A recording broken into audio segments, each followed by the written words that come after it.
London سے رضا علی عابدی کا سلام قبول کیجیے۔ میری تازہ تحریر کا عنوان ہے مفلسی مفلسی کو کھینچتی ہے۔ قدرت ہم سے خفا ہے یا کیا ہے سمجھ میں نہیں آتا۔ یہ مانا کہ موسم ہمیشہ ایک سے نہیں رہتے، بدلتے رہتے ہیں، کبھی ملائم، کبھی گلابی، کبھی شدید اور کبھی بہت شدید۔ مگر ادھر انہوں نے ایک نیا شیوہ اختیار کیا ہے۔ سرد ہوں تو ہڈیوں میں اتر جائیں، گرم ہو تو روح تک جھلس جائے، برسنے پہ آئیں تو شہر کے شہر ڈوب جائیں، جل تھل ایک ہو جائیں تو پیر ٹکانے کو جگہ نہ ملے، سوکھا پڑے تو زمین چٹک جائے اور مویشی جہاں کھڑے ہوں وہیں گر کر دم توڑ دیں۔ یہ سب تو وہ منظر ہیں جنہیں ہماری آنکھیں دیکھتی ہیں، مگر ان منظروں کا کیا کریں جو ہمارے دیکھنے میں نہیں آتے اور ہم یہ سمجھے ہوئے ہیں کہ وہ منظر کہیں وجود ہی نہیں رکھتے اپنا۔ وہ ہے خستہ حال مکان میں ٹپکتی چھت کے نیچے ذرا سے خشک کونے میں سمٹ کر اور سکڑ کر بیٹھا ہوا فاقہ زدہ کنبہ، جس کے دروازے پر دستک دے کر کوئی یہ پوچھنے والا بھی نہیں کہ تم لوگ کیسے ہو، کچھ کھانے کو ہے گھر میں، کچھ اوڑھنے بچھونے کو ہے۔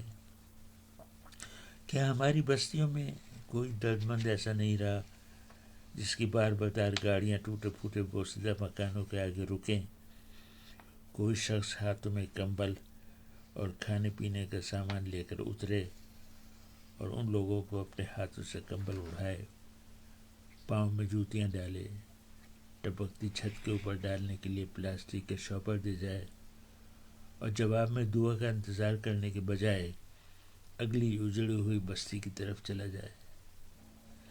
میرے ایک مرحوم بھائی کا یہ معمول تھا کہ جاڑے آتے ہی وہ بازار سے کمبل خریدتے اور جھونپڑیوں میں جا کر فاقہ زدہ کنبوں کو تقسیم کرتے تھے۔ میں نہیں کہتا کہ سب لوگ اٹھ کھڑے ہوں اور لوگوں کے تن ڈھانپیں اور پیروں میں جوتیاں پہنے، نہیں، میں صرف یہ کہتا ہوں کہ اپنے دائیں بائیں ہاتھ والے 2 مکانوں میں تو دیکھ لیں کس کی چھتیں ٹپک رہی ہیں، کس کے لیے مستری کی مدد درکار ہے، کس کے بچے جاڑے کی وجہ سے بیمار پڑے ہیں، کوئی انہیں دوا کی گولی دینے کے لیے بھی تیار نہیں۔ میں ایسے گھرانوں سے واقف ہوں جن کا کوئی پرسان حال نہیں۔ ایک گھرانے کو جانتا ہوں جس کی بوڑھی بیمار ماں اور طلاق یافتہ بیٹی رہتی ہیں۔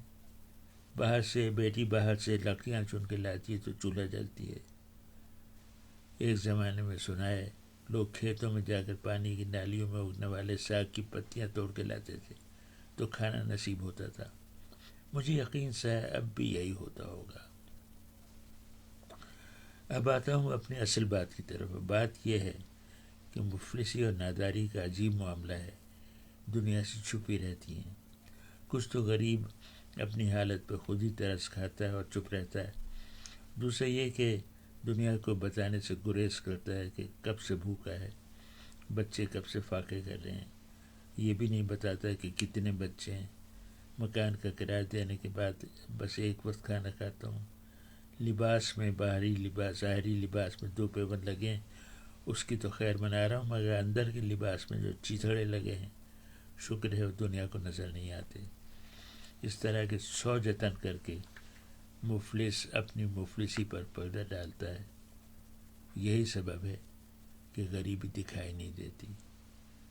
مفلسی کی دوسری بڑی خوبی یہ ہے کہ انسان جیسے بھی بنے جی لیتا ہے، حالات کے تھپیڑے کھا کھا کر اس کی جلد موٹی ہو جاتی ہے، وہ سخت جان ہو جاتا ہوں، جس سے دنیا یہ سمجھ لیتی ہے کہ سارا نظام چل تو رہا ہے، کام سارے ہی جاری ہیں۔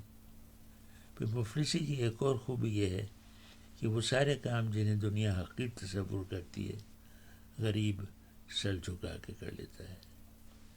ابھی سننے میں آیا کسی جگہ مزدوروں نے پیش کی پیسے مانگے، پتہ چلا کہ پہلے کام کرا کے مالدار شخص پھر کام میں 1000 خرابیاں نکالتا ہے اور کوشش کرتا ہے کہ 1000 روپے کا کام 300-400 روپے میں ہو جائے، یا یہ کہ مزدور اگلے روز لینے پہ تیار ہو جائے اور پھر وہ اگلا روز کبھی نہ آئے۔